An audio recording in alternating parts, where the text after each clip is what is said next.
Oi, this is the Profanity Gnome, and I'm here to tell you that if you're under 13 years old, fuck off this video! Get the fuck off YouTube! Get your mama to get your dad's cock out of her ears and actually be a parent! This is for adults only! And for everybody else, enjoy the video. And don't forget to like and subscribe and comment below what you think, you fuck buckets. To stand out among the crowd, even if I gotta shout out loud, till mine is the only face that you see. Gonna stand out till you notice me. Careful, careful! Watch the sparks there! That is mahogany sightings, you know! Do you have any idea what I had to go through to steal that? Hey, Grandpa! Lay off my working crew! Oh, don't worry about him, Wheeljack. Deadbeard is just very sensitive when you're touching his stuff, especially his ships. He really doesn't like it when you touch his... Hey, wait a minute, that's my bunk you're messing with! Get your hands off my bunk! Optimus, why the hell do you hang out with these guys? Well, it's just, after so long of being the Autobot Supreme Leader, and the savior of all of Cybertron, it's just nice to have someone who doesn't have the expectations of me being the great grand noble leader 100% of the time. This is War for Cybertron Siege Episode 3. The episode begins in the ruins of the battle of the last episode, where we meet for the first time in this series, Ratchet, who looks like he's just going around scavenging for parts, but finds more than what he's bargained for. One of the Decepticons, Impactor. And, well, it's unclear whether Ratchet takes him out right then and there, or does something else. Either way, we cut back to the Autobots discussing what they were going to do. I mean, even if they get the Allspark, what do they do then? Megatron will never stop seeking it on Cybertron. But that's when Optimus makes a suggestion. What if the Allspark wasn't on Cybertron? Well, that's a plan, but how are they gonna do that? Wait a minute. Correct me if I'm wrong, but isn't it the Autobot lore that Optimus chucks the Allspark off of Cybertron? That is correct. In Transformers lore, it's Optimus or Bumblebee that either shoots the Allspark into space via a giant rocket ship, or flings it through a space bridge somehow. Well, with them being so low on Energon, how are they going to do that? That is a interesting question. While it's clear they do have some Energon powering their stuff, they clearly don't have enough to make escape from the planet. Well, we cut to the Decepticons as Starscream has rallied the Seekers and trying to get them to openly defy Megatron's plan. Now, it's clear that Starscream is trying to assert himself as leader of the Decepticons, but that doesn't necessarily mean what Starscream is saying isn't wrong. Brainwashing all Autobots and turning them into Decepticons kinda ruins the whole point of being Decepticons to begin with. And while Jetfire agrees with that kind of ideology, he doesn't like Starscream constantly trying to take his position of power. And they get into a bit of an argument. But then Megatron comes in and says, "Hey, shouldn't you be seeking out the Autobots?" Which causes Starscream and the Seekers to fly away. But this seems to be one of the big turning points in Jetfire's allegiances. Well, we cut back to the Autobots as Alita is saying, even if we do get the Allspark, how the flying fuck are we supposed to get it off-world? Their ship isn't anywhere close to ready to be taking off, and even if it was, the Decepticons would shoot them out of the sky. That's when Wheeljack finally gets a chance to say what he's been wanting to say since episode 1. He's found a space bridge. It may need a bit of tweaking, but they could probably use it to fling the Allspark and get it off-world safely. That's their ticket out of there. There's just two glitches. The space bridge needs power, and it also needs to be repaired. And it's beyond the skill set of Wheeljack in order to do it. But luckily, Wheeljack knows a guy. A guy that may just be able to help them out. Though he doesn't particularly like the war very much. Optimus, there's been something I've been meaning to ask you. What exactly will happen if you take the Allspark off planet? I'm not entirely sure. It's never been attempted before. but the greater likelihood is that the energon that we need to survive will cease to be replenished. Whoa, whoa, whoa, hold on there, man. That sounds like a complete genocide of your planet. Have faith, Gent. I do have a plan. I hope it's a good one. Well, we cut back to the Decepticons real quick, as Shockwave has not made any headway on figuring out the location of the Autobot base through Ultra Magnus. That's when Megatron says take the kid gloves off and use whatever means necessary. But we also cut to Jetfire for this while he's saying it, and I'm sure this new methodology of the Decepticons isn't really sitting well with him. But enough about that, as we hone in on another group of Decepticons being joined by one of their own. Happy to know that there's more Autobots somewhere that they can add to their dog pile. But little do these Decepticons know that this is actually an Autobot ambush. But things go awry as Mirage drops his Mirage, forcing the Autobots to reveal their position and starting in a small bit of a scuffle, really. This isn't really much of a fight, it's just more of a, oh, Optimus is here. Well, we might as well just line up for our ass whooping. I can't approve of this fight since it seems to just come entirely out of nowhere.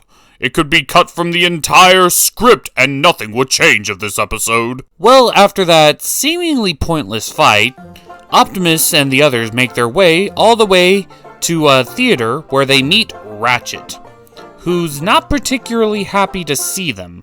Apparently, Wheeljack was supposed to keep his location hidden, but times have changed. Ratchet isn't very accommodating, but he allows them to enter his facilities. And what do they find? A lot of hurt robots. Apparently, Ratchet has been patching up the bots that have been casualties during the war up in this little shop hidden from both sides. And he's been doing this in secret, in order to try to make up for his own crimes in the war, building weapons of destruction. Ratchet building weapons of destruction. That is not a sentence I ever thought I'd say. Well, of course, then they ask him to help out with their project, but he refuses at first. But when they insist, he exceptionally declines.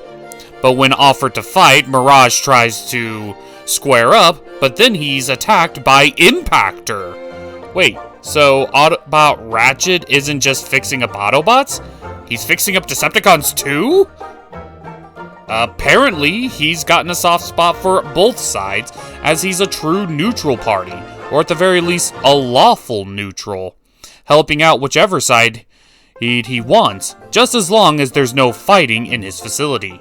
And this just crossed a line with him, as he tells Optimus to get the fuck out, as he's upsetting the patients. So, Optimus almost leaves, but then Wheeljack actually manages to convince Ratchet to at least hear out Optimus's proposal, which he agrees to. I don't get it, why is Ratchet so grumpy in all of his generations? Clearly, you were never played the medic in Team Fortress 2. Meow. Well, we cut back to the Decepticons, more specifically Ultra Magnus's torture room, as Megatron is still trying to get Ultra Magnus to talk. But when all efforts prove fruitless, they decide to take a break for a while and cut for coffee, while Jetfire is in the room. But when they take him on break, Ultra Magnus uses the opportunity to grab a gun and try to escape. He nearly was able to shoot Megatron in the back. But when Megatron refused to turn around and Ultra Magnus demanded, Megatron just simply said, "Nah, no balls," and tried to get Ultra Magnus to shoot him in the back. But Honor forced him to not comply, allowing Jetfire to disarm him. Not literally like Starscream. Just to be clear, when disarming Starscream, you have to chop off the entire arm, but when disabling a captive, just simply cut the gun. That's Jetfire's motto. Starscream, no mercy. Ultra Magnus, you get a pass. But Megatron tries to use it as a learning opportunity for Jetfire. As they bring Ultra Magnus back into custody, he tells Jetfire, remember, always go for the kill, no matter what. Wow, they are really building up Jetfire's inevitable switch to the Autobots, aren't they? Well, we cut back to Autobot Ratchet's lab when Optimus Prime finally fills them in on what they're planning. Megatron wants to use the Allspark to brainwash all of the Cybertronian citizens. This definitely gets Ratchet's attention, as while he's been neutral throughout the entire war, helping both sides, using the Allspark to do something so sinister definitely crosses a line, so he's more than happy to help them finish their space bridge project. However, when Impactor, the Decepticon from earlier, hears about this, he's actually all in and he wants to help out. Not necessarily help out the Autobots, but rather help out Ratchet, who helped him out. Apparently, Impactor swore that he would always do what's best for Cybertron, even if that means betraying his own side. Well, he must not really see this as betraying his side, though, as much as it is stopping a horrible mistake.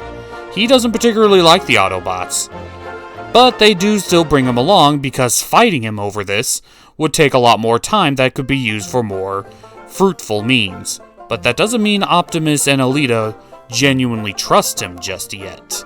They're keeping their eyes on him. Focusing. Well, we cut back to the Decepticons real quick, as Ultra Magnus is still getting the torture of his life. Megatron still insists, tell me where the Autobots are located. But at this point, Ultra Magnus has officially reached his breaking point, and he's forced to spill the beans.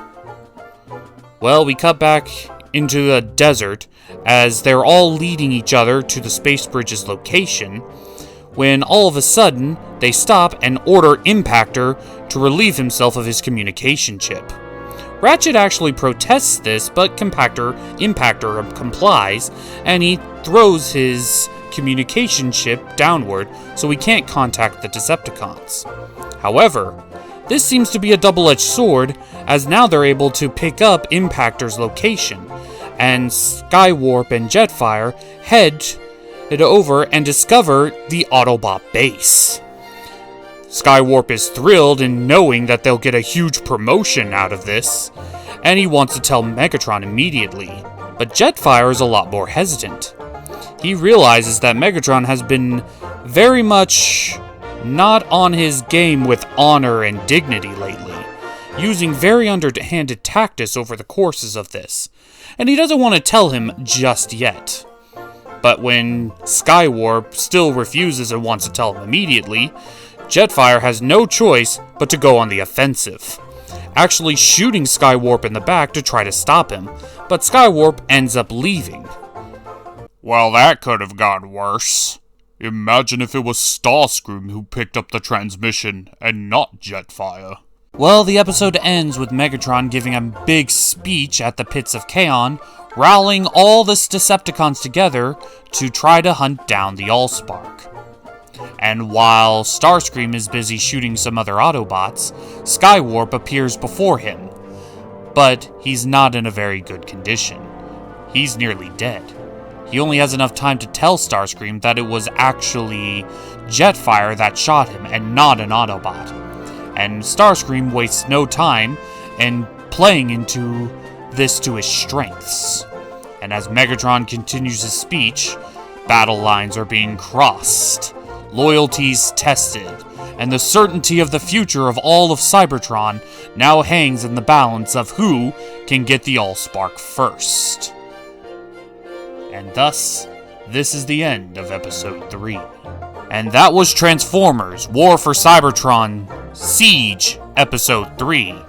We're at the halfway point and a lot of stuff has happened.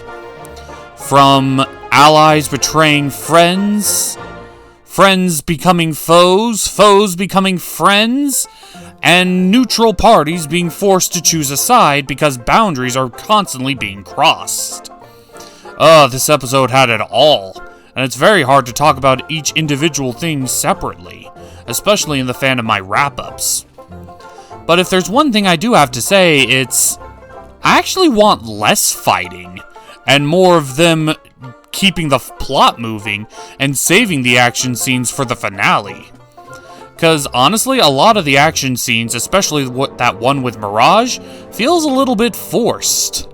Honestly, and genuinely speaking, It's a good enough show on its own with just the dialogue. I mean, you can't have Transformers without the action, but I think there was more than enough going on in this episode to keep its audience entertained. I want to see more. And this is just halfway through the series at this point. Only 3 episodes remain. Will they be able to hit their mark? Who knows? But without further ado, we're the Cartoon Gentlemen, the organizers of chaos. We'll see you next time. Mwah, mwah, mwah. Oh, you look so spiffy, old girl. Just wait until we get the mask back on ye. Yes, and while we're on that subject, Wheeljack and your friend said that you wanted to make some modifications to your ship? How many times do I have to tell ye? No! I don't want anything changed on me ship. She's perfect the way she is. You sure about that? Because a lot of your system is, at least, primitive, at most, completely outdated. I mean, we could upgrade it for you to have, like, solar sails, maybe some rocket packs, cannons, even? Don't you cheat changing anything on my ship. Did you say cannons? You can make my ship cannons? Why didn't ye say so? Come, we should discuss things over some beers. To stand out among the crowd, Even if I gotta shout out loud, till mine is the only face that you see. Gonna stand out. till you notice me.